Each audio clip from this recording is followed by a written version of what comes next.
औज़ुबिल्लाहि मिनश्शैतानिर्रजीम बिस्मिल्लाहिर्रहमानिर्रहीम सल्लल्लाहु अला नबिय्यिल उम्मी व आलिहि सल्लल्लाहु अलैहि वसल्लम सलातुम व सलामुन अलैका या सय्यदी या रसूलल्लाह।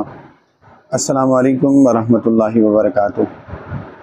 मैं हाफिज़ मोहम्मद आमिर तारिकी जहांगीरिया रूहानी सेंटर की जानिब से आप लोगों की खिदमत में आने वाले महीने के हवाले से, रबीउ सानी के महीने के हवाले से, जो कि महीना हुज़ूर गौस पाक रज़ियल्लाहु ताला अन्हु का महीना है, ये बहुत ही बरकतों वाला महीना है। मैं आप लोगों की खिदमत में इस महीने में इससे पहले भी अल्हम्दुलिल्लाह बहुत लोगों की काट कर चुके हैं और ये बहुत बरकत वाले दिन है। इन दिनों में 1 से लेकर 11 रबीउ सानी तक जो लोग जादू की वजह से परेशान हैं, जो लोग जिन्नात या फिर रिश्तों की बंदिश या मुख्तलिफ़ परेशानियों में मुब्तला हैं, या फिर कारोबार की बंदिश या इन तमाम परेशानियों में मुब्तला हैं, तो उनके लिए मैं ये अमल यानी कि 1 से लेकर 11 दिन तक उनकी काट की जाएगी। इससे पहले भी हम काफ़ी मरतबा लोगों की काट कर चुके हैं और अल्हम्दुलिल्लाह बहुत लोगों को इससे फ़ायदा हासिल हुआ है। और जो शख्स काट करवाना चाहता है वो अपना नाम, अपनी वालदा का नाम, या फिर आप अपने पूरे घर की काट करवाना चाहते हैं तो सबका नाम लिखकर, वालदा के नाम समेत लिखकर आप मेरे नंबर पर सेंड कर दें। और आपने करना ये होगा कि आप जब जिसकी भी काट करवाएंगे, मिसाल के तौर पर आप अपनी काट करवाना चाहते हैं तो आपने 1100 रुपये सदका देना है। सदका आप अपने हाथ से किसी गरीब को दे सकते हैं, हमें देने की आपको ज़रूरत नहीं। सदका आपने कहीं भी किसी गरीब को दे देना है। मिसाल के तौर पर आप अगर घर में 5 अफराद हैं तो फ़ी फ़र्द के हिसाब से आपने 1100 रुपये निकाल कर सदका सबका आप किसी गरीब को दे दें और नाम अपने वाला के नाम समेत भेज दें। और अगर तस्वीर हो सके तो भेज दें, अगर ना हो सके तो अगर आप उसको सेफ़ रखना चाहें तो भी बेहतर है, अगर भेजना चाहें तो भी आपकी मर्ज़ी है। हाफिज़ साहब, सबसे पहले तो मैं बहुत बहुत आपका शुक्रिया अदा करता हूँ उन लोगों की तरफ से कि जिन लोगों के राब्ते में मैं हूँ अल्हम्दुलिल्लाह, और मैं ऐसे कई लोगों को जानता हूँ।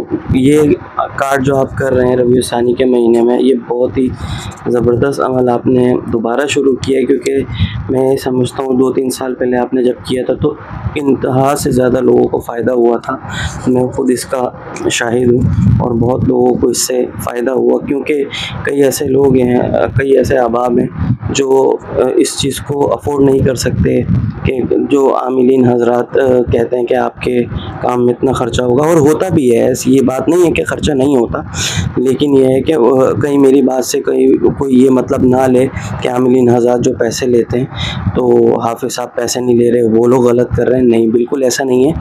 हर किसी जो भी आमिल काम कर रहा है वो पैसे लेता है तो ज़ाहिर सी बात है उसमें ख़र्चा होता है, सदक़ात होते हैं और बहुत सी ऐसी चीज़ें हैं जो लगती हैं, तो ज़ाहिर सी बात है ख़र्चा भी होता है। लेकिन यह है कि ये 11 दिनों में जो आपने ये अमल करने का सोचा है लोगों के लिए काट करने का, ये मैं इस पे बहुत खुश हूँ।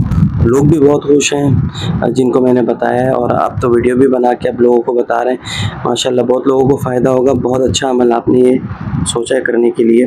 तो हाफिज़ साहब ये बताइएगा, 11 दिनों के हवाले से जो आप काट कर रहे हैं, ये काट सिर्फ 11 दिन तक ही रहेगी, या ज़ाहिर सी बात है ये वीडियो आपको पता है यूट्यूब पे रहेगी, उसके बाद भी तो लोग फिर ज़ाहिर सी बात है वक्तन फ़वक्तन पे रब्ता करते हैं, उसके बाद भी आप, तो ये सिर्फ 11 दिन तक ही आप ये अमल कर रहे हैं या उसके बाद का भी ये आपने सोचा है कि करेंगे काट? असल में सबसे पहले तो मैं आपको ये बताना चाहता हूँ कि जैसे आपने ये कहा कि जैसे अभी आप ये अमल कर रहे हैं तो लोगों के जहन में ये बात आएगी कि इतने लोग, जो दूसरे लोग या हम भी लेते हैं पैसे, हम भी लेते हैं, तो जो लोग पैसे ले रहे हैं तो वो पैसे कहाँ इस्तेमाल करते हैं, इतने पैसे जो वो लेते हैं तो वो किन चीज़ों में इस्तेमाल होते हैं। असल में बात यह है कि आपसे जो पैसे लिए जाते हैं वो सदक़ात में इस्तेमाल होते हैं। इसके अलावा जो शख्स लेता है वो अपनी फ़ीस भी उसमें शामिल रखता है।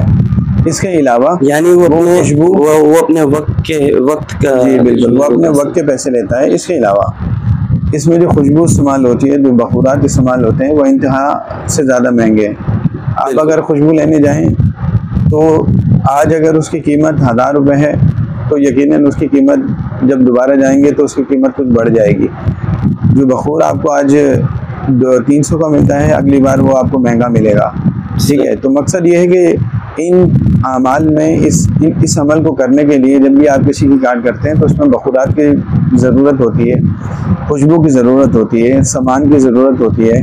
फिर इसके अलावा जो सदक़ात दिए जाते हैं वो इंतहाई अहमियत के हामिल है।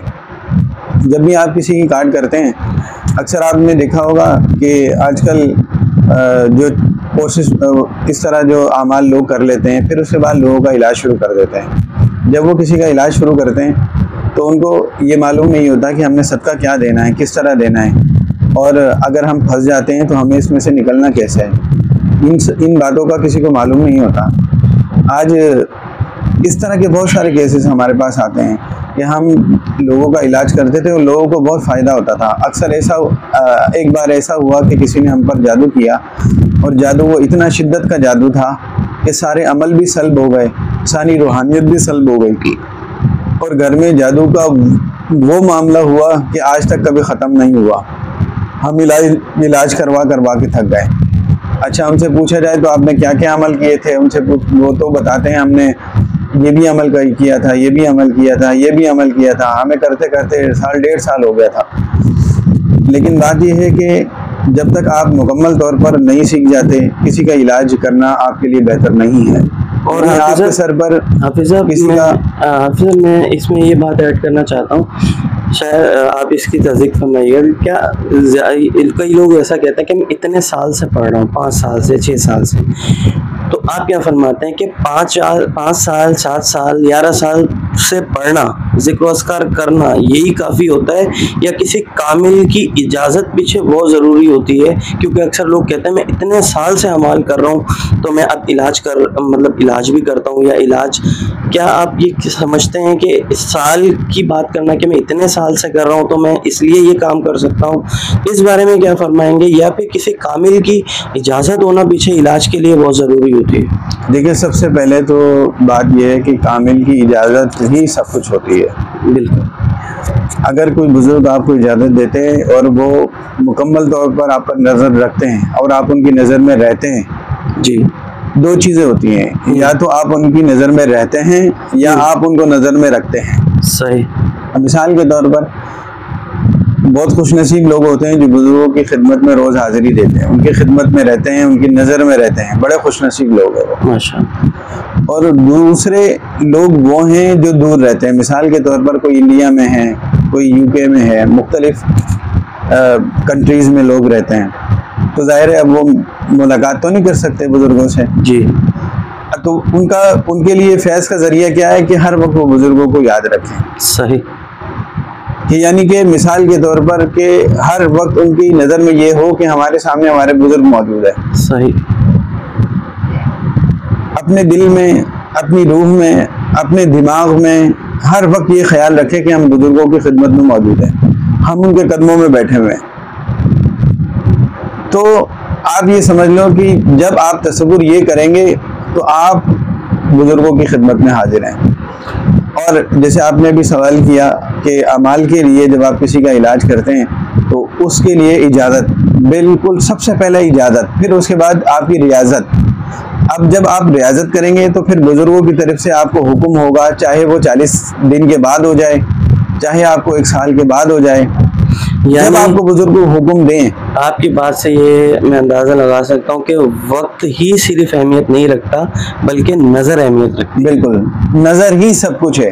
चाहे आपको वो 1 दिन में तैयार कर दें, चाहे आपको बुजुर्ग इजाज़त दें कि हमारी तरफ से मुकम्मल इजाज़त है, जिसका मर्जी, जहाँ मर्जी, जैसे मर्जी इलाज करो। ऐसे भी हमने लोग देखे जिनको मियां हुजूर ने इजाज़त दी और वो अपने शहरों में बैठकर हर किस्म का इलाज लोगों का करते हैं और लोगों को फैज़ हासिल होता है। अल्हम्दुलिल्लाह मियां हुजूर का फैज़ सारी दुनिया में जारी नहीं किया। एक मरतबा ऐसा हुआ कि जब मैंने किसी का जादू उतारा तो वो बहुत ही सख्त उसके मामलात थे। तो जब ख्वाब में बहुत सारे जिन्नात आए, और वो कहते हैं कि हम आमिर को कत्ल कर देंगे, मार देंगे। और तो उनके साथ कुछ रूहानी चीज़ें उधर भी थी, जो शयातीन थे वो कह रहे थे, और इधर रूहानी चीज़ें थी। तो वो कहती हैं अगर तुम इसको मारोगे, आमिर को मारोगे, तो हम भी तुम्हें नहीं छोड़ेंगे। तो फिर ये ख्वाब जाकर मैंने मियाँ हुजूर को बताया, तो मियाँ हुजूर फरमाते हैं कि कोई है जो तुम्हें बचा लेता है। अल्लाह, यानी मियाँ हुजूर ने अपना नाम नहीं लिया, मियाँ हुजूर की आजिज़ी है, अल्हम्दुलिल्लाह, ये उनकी आजिज़ी है। जी जी, मैं अक्सर ये बात करता हूँ कि मियाँ हुजूर खुद तो बहुत छुपाते हैं, बेशक ये बात, बहुत ज़्यादा छुपाते हैं। कि कभी बहुत सारे आमिलीन को आपने देखा होगा कि जब उनके पास जाओ तो कहते हैं अच्छा ये करके आए हो, हमें तो सब कुछ मालूम है तुम्हारा, हमें तो तुम्हारी हर बात मालूम है, क्या खा के आए हो, क्या पी के आए हो, क्या करके आए हो, और वो बता भी देते हैं। जी जी, लेकिन आजिज़ी मियाँ हुजूर की ये है कि आज तक मुझे इतना टाइम उनके पास हो चुका है, कभी मुझे ये नहीं कहा कि तुम ये करके आए हो।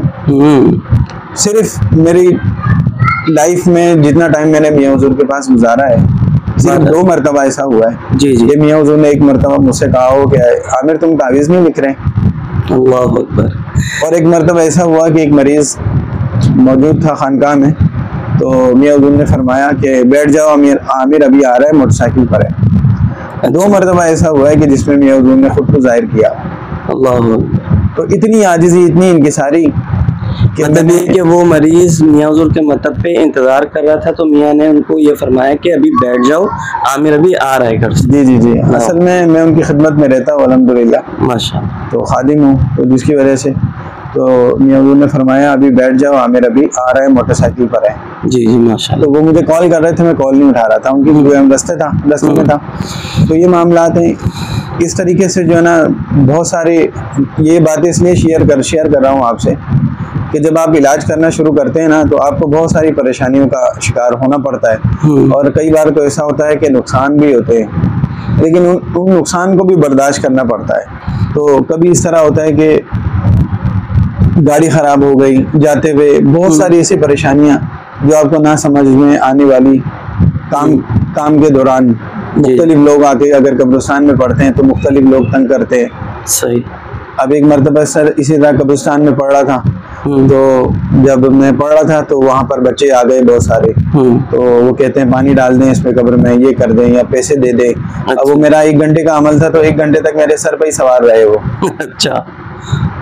तो इन अमाल के दरमियान बहुत सारी परेशानियां आपको उठानी पड़ती है, लेकिन करते करते करते आप इन सब परेशानियों से जब आप गुजर जाते हैं तो फिर आपके लिए बाद में बहुत आसानी आती है। लेकिन मेरा मशवरा आप लोगों को यही है कि जब आप इलाज शुरू करते हैं तो आपके पीछे कोई कामिल शख्स का हाथ, किसी का हाथ होना ज़रूरी है कि आप जो कर रहे हैं आपको मालूम हो, और इसके अलावा अगर आप उसमें फंस जाते हैं आप निकलेंगे कैसे उसमें से? सही, बिल्कुल। क्योंकि सबसे बड़ी परेशानी, एक शख्स से मेरी मुलाकात हुई जी, तो वो लोगों के उतारे 1 दिन में ही, और 1 दिन 3 दिन में लोगों के उतारे करना, जिन्नात को उतारना कोई बड़ी बात ही नहीं थी उनके लिए। सही है। तो वो मुझे कहते हैं कि ये काम तो मेरे लिए कोई बड़ी बात ही नहीं थी, मुझ पर किसी जादूगर ने बंदिश लगा दी है। अच्छा। और आज तक वो बंदिश कोई खोल ही नहीं सका, ना मैं खोल सका ना कोई खोल सका। अब मैं अगर कोई लफ्ज भी पढ़कर दम करता हूँ किसी पर तो वो असर ही नहीं करता। मेरा उनके घर जाना इस तरह हुआ था कि उनकी जो बेगम है उन पर हाजिरी हो गई थी। सही। तो जब मैंने जिन वगैरह उतारा, ये मामलात उनके सही किए, तो वो मुझे बता रहे थे कि ये मेरा मामला था। सही। तो मैं तो लोगों का इलाज जो है फी सबीलिल्लाह करता था, और काफ़ी मैंने लोगों की हेल्प की, लेकिन ऐसा हुआ कि एक मरतबा किसी जादूगर ने मुझे बांध दिया और आज तक कोई खोल नहीं सका। तो मकसद ये है कि अगर आपको कोई बांधता है तो पीछे कोई खोलने वाला भी होना चाहिए। मतलब ये अगर कि आपका कामिल उस्ताद और आपको इस काबिल उन्होंने किया हो कि अगर कोई ऐसा काम करता है तो उससे बचना कैसे है। जी बिल्कुल, ये सब चीज़ें आपको मालूम होनी चाहिए। आप जब तक आपके पीछे मुकम्मल तौर पर हाथ ना हो, आप इन कामों में ना पड़े तो ज़्यादा बेहतर है। और अगर बुजुर्गों की इजाज़त है तो फिर खुले आम करें। सही। फिर कोई मसला नहीं है। तो हाफिज़ साहब, हम आपके टॉपिक की तरफ वापस आते हैं कि आप जो 11 दिन की काट कर रहे हैं, अल्लाह ताला आपको जज़ाए खैर दे। आप लोगों के लिए बहुत मतलब ये कि फ़ायदे वाला ये काम कर रहे हैं। कई ऐसे लोग हैं और यकीनन ज़ाहिर सी बात है, इसमें जो भी सामान वगैरह इस्तेमाल होगा वो अपनी जेब से आप लगाएंगे। अल्लाह ताला आपको जज़ाए खैर दे। इसके बदले अल्लाह ताला आपको बेहतरीन, मैं तो कहता हूँ कि अल्लाह ताला आपको नेमतों से नवाजे इंशाल्लाह। इसके बारे में आप कुछ मज़ीद फरमाना जी चाहेंगे? बिल्कुल, इसमें ज़ाहिर है जब काट करेंगे तो इसमें खुशबू का जो इस्तेमाल, जो बखूरात इस्तेमाल होंगे वो पास खुद से इस्तेमाल करेंगे। जी और इसके अलावा हमारे साथ अगर कोई मिलकर हेल्प करना चाहे, मिसाल के तौर पर अगर कोई शख्स है, जी कोई ऐसे घराने भी हैं जो बिल्कुल सदका भी नहीं दे सकते, उनके पास तो खाने के लिए रोटी भी नहीं होती, जी, जी, एक वक्त का खाना भी नहीं होता, बिल्कुल तो ऐसे लोग जो सदका नहीं दे सकते, कुछ लोग अगर हमारे साथ मिलकर उनकी हेल्प करना चाहें जी, तो उनकी जी, भी परेशानी बिल्कुल दूर होगी हाफिज़ और साहब, अल्लाह ताला आपकी भी परेशानी को दूर आप सही फरमाए। कह रहे हैं। माशाल्लाह ऐसे साहिब इस्तिताअत लोग भी होते हैं जो बिल्कुल अफोर्ड कर सकते हैं, जी, बिल्कुल तो ऐसे ही। उसमें अगर इस कार्ड में वो शामिल हो रहे हैं तो ऐसे लोगों की मदद वो करें कि जो लोग अब आप जिनके पास खाने को भी नहीं है पर वो परेशानियों में है, उनका रिस्क बंद किया हुआ है, रिस्क की बंदिश है। अच्छा, ये जो आप हाफिज़ साहब बता रहे हैं, इसमें हर किस्म की मतलब ये कि जादू का इलाज करेंगे या आप हर किस्म का इलाज उनका जी, करेंगे? इसमें हर किस्म का इलाज, मैंने यही बताया कि अगर किसी के साथ कारोबार की बंदिश का मसला है, औलाद की बंदिश का मसला है, या फिर रिश्तों की बंदिश का मसला है, या किसी किस्म की कोई परेशानी जो जादू की वजह से, जो जिन्नात की वजह से जो परेशान है, जी, तो इसमें बहुत ही बाबरकत दिन है। 11 दिन, ये समझ ले 111 दिन के बराबर है। सही, माशा यानी कि इतनी बरकत वाले दिन है कि अल्लाह ताला इन बरकत वाले दिनों के सदके लोगों की कई सालों की परेशानियों को दूर कर देता है। अच्छा, इसके साथ ही मैं कुछ और आपको भी बताना चाहता हूँ जी, कि जैसे मिसाल के तौर पर आप किसी से इलाज करवाते हैं, इलाज करते हैं, पढ़ते हैं, पढ़ाते हैं, और हम बहुत सारे इलाज कराए, बहुत सारे मौलवी मुल्लाओं के पास हमने ऐसे लोग भी देखे जो बात करते हैं कि हम दुनिया का कोई बंदा, कोई शख्स हमने नहीं छोड़ा। अगर कोई कहता है पीर के पास जाओ, पीर के पास भी गए, उसके पास भी गए, लेकिन हमारी परेशानी हल नहीं हुई। सही। तो उसके लिए मैं आपको ये मशवरा देता हूँ कि अल्लाह ताला बाज़ औक़ात हमसे कोई ऐसी गलती सरज़द हो जाती है हमसे या हमारे बड़ों से कि जिसका ख़मियादा हमें भुगतना पड़ता है। सही। तो ऐसा होता है कि हम उस परेशानी से निकलना चाहते हैं लेकिन निकल नहीं पाते। तो ऐसी सूरत में हमें क्या करना चाहिए? ऐसी सूरत में हमें ये करना चाहिए कि अगर आपके नज़र में कोई सैयद, आपकी नज़र में कोई सैयद आले रसूल, नबी पाक अलैहिस्सलाम की औलाद में से कोई मौजूद हो जिसको आप जानते हो कि ये सैयद है, आप उसकी मदद करना शुरू कर दें। सुभान अल्लाह। मदद करने से मुराद ये नहीं है कि आपके पास पैसे मौजूद हों। सही। आपके पास अगर इतना वक्त है, आप बैठकर उसकी बात सुन सकते हैं, उसकी परेशानी सुन सकते हैं, तो ये भी एक उसके लिए सुकून का बाइस बनेगा। सही। अगर मिसाल के तौर पर आप कुछ भी नहीं उसे दे सकते तो उसकी खिदमत कर सकते हैं, उसके हाथ पांव दबा सकते हैं, कुछ भी कर सकते हैं, किसी तरह भी आप किसी सैयद की खिदमत में रहें, आप किसी सैयद की खिदमत करें और उसके बाद उससे ये दुआ के लिए गए कि मेरे लिए आप दुआ करें, अल्लाह ताला ये मेरी ये परेशानी दूर फरमाए। इंशाअल्लाह आप देखेंगे जो कई सालों से आपकी परेशानी दूर नहीं हो रही, इस अमल की बरकत से, मैंने इसकी बहुत बरकतें देखी हैं, बहुत बरकतें इसकी देखी हैं। अगर आप अपने रिस्क में इजाफा चाहते हैं, अपनी परेशानियों को ख़त्म करना चाहते हैं, कोई दिल की तमन्ना है, कोई आरजू है, किसी सैयद की मदद करें। और जब आप मदद करेंगे तो किसी सैयद को तोहफा दिया जाता है, सदका कभी नहीं दिया जाता। ये याद रखिएगा कि उसे कभी भी सदके के तौर पर कोई चीज़ आपने नहीं देनी, हमेशा आपने उसको तोहफा देना है। आपने उसको तोहफा भी देना है और तोहफा देने के बाद ये कहना है कि ये आप ही का माल था और आप ही की वजह से मुझे मिला है। अल्लाह ताला ने ये जो जितनी भी नेमतें मुझे अता की हैं, ये नबी पाक अलैहिस्सलाम की वजह से हैं। हम उन्हीं का सदका खा रहे हैं, हम उन्हीं के सदक़े से हमें सब कुछ मिल रहा है। तो आप उनकी आल हैं, आप उनकी औलाद हैं, तो लिहाजा ये सब कुछ आप ही का है, हमारा नहीं है। ये मेरे पास आया है और मैं आपकी खिदमत में पेश कर रहा हूँ, तोहफ़तन आपको पेश कर रहा हूँ, आप इसको कबूल फरमाएँ। इंशाअल्लाह आप देखेंगे आपकी वो परेशानी जो कई सालों से ख़त्म नहीं होती, इंशाअल्लाह आप देखेंगे वो परेशानी आपकी बहुत जल्दी ख़त्म होगी इंशाअल्लाह। इसके साथ ही मैं आपसे इजाज़त चाहता हूँ। वीडियो अच्छी लगे इसको शेयर कीजिए। अस्सलाम वालेकुम व रहमतुल्लाहि व बरकातुहू।